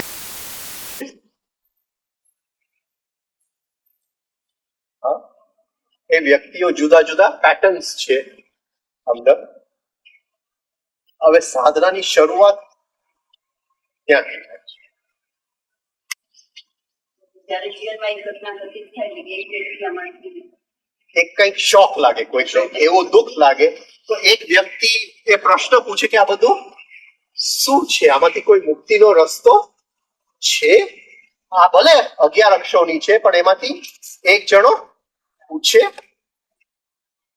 અને એ જે શરૂઆતમાં આપણે વાત કરી શેની વાત કરી? હેતુ. કે કરવા પાછળનો હેતુ શું છે? કરવા પાછળનો હેતુ શું છે? એટલે એ પ્રશ્ન પૂછે. કે કરવા પાછળનો હેતુ શું છે? તું શું કામ દાન આપી રહ્યો છે?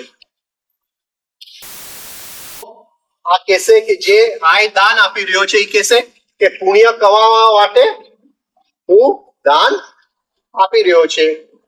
આ જે છે જેને આ પ્રશ્ન જાગ્યો એ કહેશે કે ભાઈ તું પુણ્ય કમાવા માટે નથી આપતો, દાનીનો અહં મજબૂત થાય, તારા સેલ્ફ લવ માટે જ તું આપી રહ્યો. સમજાય છે? તો એને ખ્યાલ આવશે અરે આ હેતુ પાછળ તો આ હેતુ,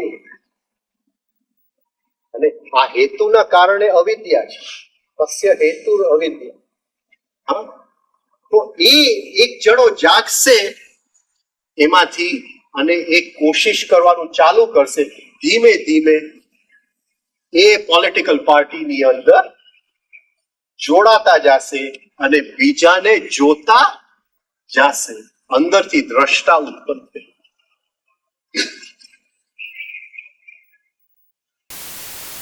બે ભાગ થઈ જશે. એક જેને સાધના કરવું છે એટલે સાધનાનો અહમ અને દુનિયાનો અહમ એ બે અલગ થશે. સાધનાનો અહમનું નામ અર્જુન અને દુનિયાનો અહમનું નામ ધૃતરાષ્ટ્ર, દુર્યોધન. રાઈટ? આ સમજાય છે? હવે આ જે કરે છે એને જોઈ રહ્યો છે. હવે એ કહે છે કે આ એક એક જે પેટર્ન્સ છે મારી અંદર એની પાછળ એને જોવાનું કોઈ સાયન્સ છે, કોઈ એવું ક્લાસિફિકેશન છે જે રીતે આને હું જોઈ શકું કે આ કરે છે તો એને શું કહેવાય, આ કરે છે તો એને અભિમાન કહેવાય, આને મિથ્યા અભિમાન કહેવાય, આને લાઈંગ કહેવાય, આને જસ્ટિફિકેશન કહેવાય, આને આ કહેવાય. એવો કોઈ મને સાયન્સ સમજાવી શકે? એટલે એ ગુરુના શોધમાં જશે કે કોણ મને સમજાવી શકે કે જે ની ઉપર હું દ્રષ્ટિ ફેંકું છું એને કઈ રીતે સમજવું. તો એ કઈ રીતે સમજવું આપણે. તો આ જે પહેલો જાગે છે, પહેલો પ્રશ્ન પૂછે છે, એનું નામ છે સંજય. અને જે ભેગા થાય છે, એક જાતની જ્યારે ભેગા થાય છે આપણી અંદર એક સાધનાનું મેગ્નેટિઝમ થાય છે, એક મેગ્નેટિક સેન્ટર, એક અંદર એક વિલ ઉત્પન્ન થાય છે. વિલ એટલે સમજો ને, સંકલ્પ શક્તિ, સારા ભાવ, સારા વિચાર નહીં, સંકલ્પ શક્તિ. એ સંકલ્પ શક્તિ, કારણ કે આની પોલિટિકલ પાર્ટી હવે જરા મજબૂત થવા માંડી, અંદરના દ્રષ્ટાની મજબૂત થવા માંડી. એટલે એને ખ્યાલ છે કે સવારે ઉઠવાનું છે એક્સરસાઇઝ કરવા માટે, એટલે રાતે કોઈ પિક્ચર બોલે ભાઈ મારે નથી, રાઈટ? પણ જયારે એની અંદર વિલ નતું ત્યારે હા એ ખેંચાઈ જાતે, હવે આજે એક્સરસાઇઝ કોણ કરશે જવાની. આ સમજાય છે? પછી આપણને એમ ખ્યાલ આવશે કે ઘણું બધું જે આપણે ખાતા હતા એ છોડી દીધું અને નવું ખાવા માંડ્યા. ગઈકાલ સુધી હતા એ એની મેળે પડી ગયા, કારણ કે આ જે છે એનું અટ્રેક્શન અને રિપલ્શન ના નિયમો અલગ થશે. ત્યાં સુધી આપણા સંસ્કાર આ સિચ્યુએશન ને અટ્રેક્ટ કરતું હતું. હવે આપણને ખ્યાલ નહીં કે 3 વર્ષ પહેલા તો મારા આ બધા મિત્ર હતા, ક્યાં વયા ગયા બધા? હવે કોઈ દેખાતું નથી, પણ હવે એની જરૂર નથી. લાઈફ કંઈક જુદી જગ્યામાં જવા માટે એ અંદરનો દ્રષ્ટા ઉત્પન્ન થાય છે, રાઈટ? એનું નામ છે અર્જુન, એ જે કામ કરે છે. હવે જે શરૂઆત આપણે કરી અટેન્શન થી, ત્યાં જરા પૂરું કરું. 3 વસ્તુ આપણે યાદ રાખવાની છે. આપણી આખી યાત્રા આ 3 વસ્તુ ઉપર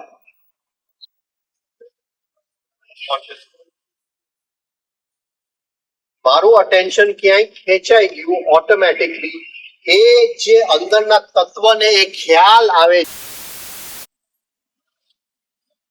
એનું નામ કોન્શિયસનેસ, જાગૃતિ. વઘારની સુગંધ આવી અને અંદરથી ભૂખ લાગી, અટેન્શન ત્યાં ગયું, એ કોને ખ્યાલ આવે છે? કોન્શિયસનેસ. સી, અંદર એ જ્યારે કોન્શિયસનેસ ની સંવેદના થાય, એ બહુ કિંમતી સંવેદના છે. એને આપણે ત્યાં શું કહેશું? ખ્યાલ, ભાન. એટલે આ મારું જ્યાં ત્યાં દોડી જાય છે, ગાડીમાં ચોંટી ગયું, વ્યક્તિમાં ચોંટી ગયું, વસ્તુઓમાં ચોંટી જાય છે, કોઈકના વિચારોમાં ચોંટી જાય છે, પણ એ જ્યાં જાય છે, એ જેને ભાન આવે છે એ કોન્શિયસનેસ. અને અંદર એક ફેકલ્ટી છે જે આને વાળી શકે કે ભાઈ ત્યાં ચોંટતો નહીં, એને ખેંચીને પાછો અંદર લાવી શકે, એ વિલ. આખી અધ્યાત્મની યાત્રા આ 3 વસ્તુ ઉપર મેઇન જે છે એ અટેન્શન ક્યાં જાય છે એની સાથે નક્કી થશે. અટેન્શન ને રોકીશ તો વિલ ઉત્પન્ન થશે, અટેન્શન ને અંદર વાળીશ તો કોન્શિયસનેસ. મારું અટેન્શન ત્યાં ગયું, હું એની ઉપર જો અટેન્શન આપીશ કે ક્યાં ગયું, તો કોન્શિયસનેસ ઉત્પન્ન થશે. અને એ વખતે એ જે સંવેદના જે છે, એ જે અંદર એનું મૂવમેન્ટ થાય છે, એનર્જીની મૂવમેન્ટ, અને એ જે ફિલિંગ લે આવે છે, એ જાગૃતિનું ફિલિંગ છે. બસ એ સૌથી કિંમતી છે, કારણ કે એ ફિલિંગ જે વધતી જાય છે, આ સ્વપ્નમાંથી આપણે જાગીએ છીએ. રાઈટ? અહીંયા પૂરું કરીએ. હવે સાંજે, કારણ કે ગરમી બહુ છે, સાંજે આપણે મળીએ છીએ રાતે 8 વાગે, 8 થી 10 ફરી. તો વચ્ચે આપણે નાવા જશું, અને કઈ બીજું હોય તો કહેજો. Thank you. અચ્છા, એમ કહેવાય છે કે શિવજીને 2 દીકરા થયા, કાર્તિકેય અને ગણેશ. પછી શિવજીને એમ થયું કે દીકરી ન થાય ત્યાં સુધી બાપ ન કહેવાય, એટલે એ શિવજીએ વિષ્ણુની બહુ પૂજા કરી, ઉપાસના કરી, એટલે એને દીકરી આપી, એનું નામ નર્મદા. એટલે નર્મદા જે છે એ શિવજીની દીકરી છે. પછી ભગીરથ રાજાએ ખૂબ તપશ્ચર્યા કર્યું, એટલે ગંગાને સ્વર્ગમાંથી નીચે ઉતાર્યા. એટલે ગંગાએ કીધું કે હું સ્વર્ગમાંથી નીચે ઉતરું એટલે કોણ મને સાચવે? એટલે શિવજી કે મારા લક્ષ્મણ. ગંગા કે મારો એક પ્રશ્ન છે કે આખી દુનિયા જો એના પાપ ધોવા માટે મારા પાણીમાં આવે, તો હું ક્યાં મારા પાપ ધોવા જાઉં? એ બધાના પાપ હું ક્યાં ધોઉં? કે મારી દીકરી છે, તું વર્ષમાં 1 વાર એની અંદર નાય લેજે. એટલે આવતીકાલે ગંગા સાતમ છે, અને આટલો જ પટ છે ગંગાથી અંશિયા સુધી, જ્યાં ગંગા પ્રગટ થાય છે. એટલે આપણે નાવા જશું કાલે. સાંજે 4 વાગે પ્રગટ થાય છે. હા